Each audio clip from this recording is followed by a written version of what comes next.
আজকে আমরা এই স্বাধীনতা কথা বলতে পারছি একমাত্র কারণ হলো আমাদের ছাত্ররা।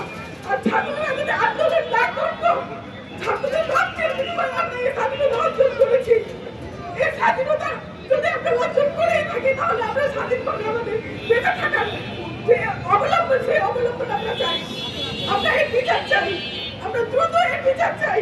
যেভাবে হোক না কেন আমাদের এই বিচার দ্রুত করা হোক। যেগুলো পুরোনো বিডিএসদের যাদের বয়স রয়েছে তাদেরকে সবাইকে চাকরিতে পুনর্বহাল দেওয়া হোক। যারা জেলে আছে তাদের সবাইকে ছাড়ানো হোক। কারণ আমরা আর এই গ্লানি বয়ে নিয়ে যেতে পারছি না। আমরা অনেক অসহায়। একজন মিডিয়ার মুদিখানার দোকানদার নিয়ে এসে মুদি দোকান দিয়ে সে জীবন পরিচালনা করে। আমার বাবাই নিজে মুদি দোকান দিয়ে জীবন পরিচালনা করে। তার দেখলে তার কষ্টের সীমা থাকে না।